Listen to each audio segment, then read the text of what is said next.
So I'm Ian. I'm with Thanos.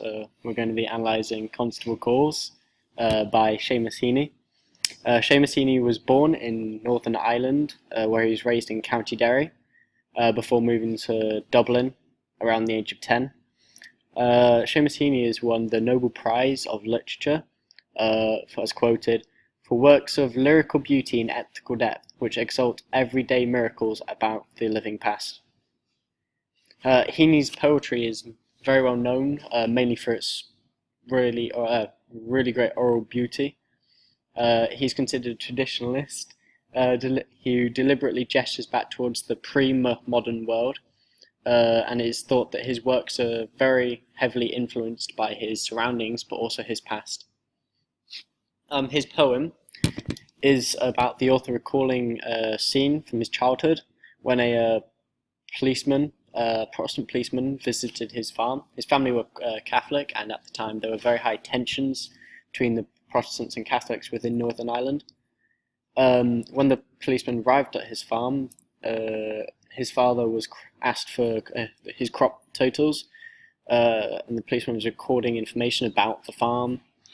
Heaney, even though he was a child, could feel the tension of distrust between his father and the policeman. Policeman was from the Royal Irish Constabulary, which is mainly Protestant, and Heaney's family were traditionally Catholic. Heaney's poem, Constable Calls, shows the distrust and fear felt by the Catholic families in Northern Ireland against the Protestant police. Okay, so there are many different themes throughout this poem. One of the themes is the religious tensions between Protestants and Catholics in Northern Ireland, which is able to be shown throughout the poem, as you can find out later on. The police in the Royal Irish Constabulary were Protestant, as mentioned before by Ian, and Heaney's family were Catholic. So through this, we were able to see the tensions which were being created by the two different religious groups. The poem also reflects Heaney's and the Catholic views and fear of Protestant police, and also the fear and distrust between them. The poem structure.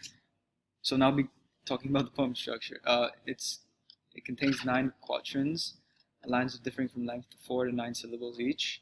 Use punctuation and enjambment lines complement the drama of the poem. There's also no regular rhyming pattern.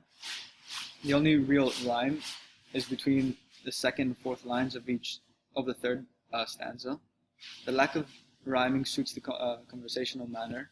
Rhyming dictates word choice, can make word order seem stiff. The lack of formal rhyming helps to keep the rhythm natural. Conversational words maintain the informal air. Okay, so within stanza 1, there are some good examples of personification. The poet has stated his bicycle stood at the windowsill. This shows how the bike is a powerful object, even by itself. It is the object that's carried the policeman to his destination, and then the bike has carried the policeman to his destination. It's the object that allowed the policeman to carry out his research of the farm. Also, the phrase "at the windowsill." So it's like a dark shadow in the window. It's like an object that's threatening their home. It's intruding into their lives. And also at the end of the stanza, it says its fat black handle grips, which creates an ugly image, which is also a portrayal of not just the bike but also the policeman, making the policeman seem more evil and twisted and much less liked by the reader. Okay, so in stanza 2, as we can see, it starts off by saying heat in the sunlight. Now, heat in the sunlight gives a sense of tension. All right, and also the word spud refers to a potato.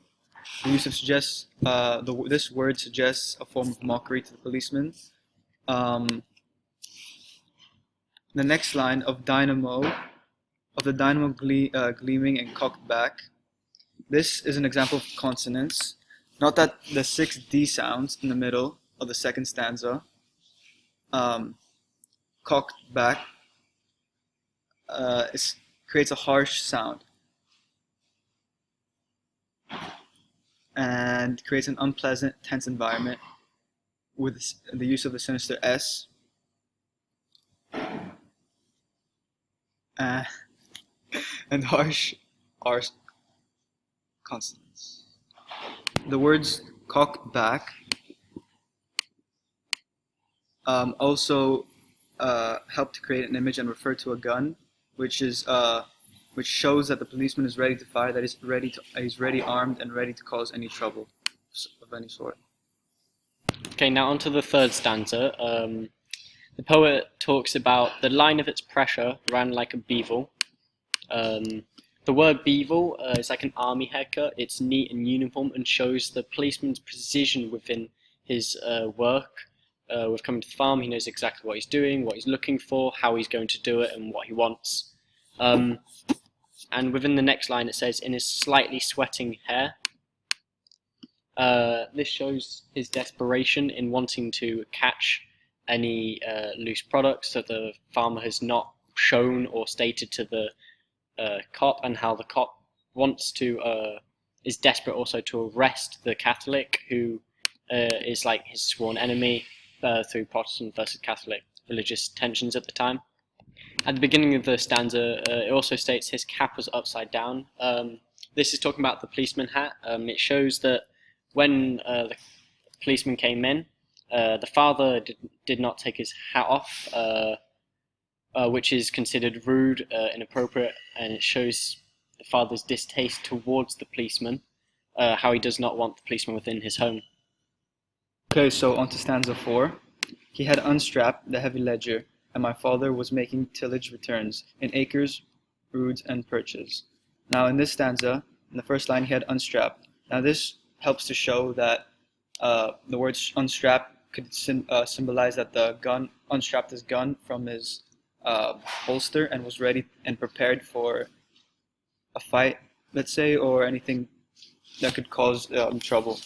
The heavy ledger is used to describe was basically a thick book of financial accounts, which helps and also denotes an element of fear in a sense, because the policeman originally came to Heening's house to collect debt from their farm and whatever they have made through selling crops and other agricultural products. In the last line, in acres, roods, and perches, now this is a power of 3, and makes it seem, this is the power of 3, makes it seem like there's a large quantity that the policeman is taking everything away from them by creating a list. So in the next line it states arithmetic and fear, which is showing that the child is trying to work out whether his father will be arrested by the policeman, and it shows the son's fear towards the policeman and also what the policeman will do with his family. But this can also signify the policeman's cold, calculating to the family, how he does not care for the family's fear. He's just trying to work out how best he can extort them, take all of their stuff, and leave them nothing. In the next line, he also states, I sat staring at the polished holster. Here. This shows the weapon of power that the man has over the family. The pistol itself shows to the family that he has control over them. He can do what he wants, he can take what he wants, and there's nothing the family can do.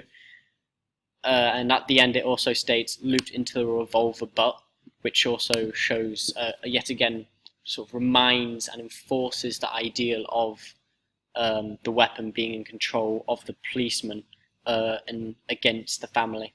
Okay, so in stanza 6, over here where it says any other root crops, marigolds, marrow streams, anything like that? No, it's basically like a conversation between Heening's father and the policeman, and it's basically the policeman interrogating Heening's father and asking him whether he has any other crops that he might be hiding or not wanting to not wanting to tell the police officer.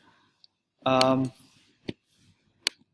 this Any other root crops shows the policeman's greed and how he's demanding for more, even though they might not have any more in stock. And also by mentioning anything like that also shows that he wants everything that the Keating family has and that they own. Mangolds and marrow streams is also an example of alliteration. Heening does this to show and create an emphasis in the policeman's voice by creating slurred sounds. For example, any more manigolds or marrow streams. Heening's father replies with a blunt answer, no.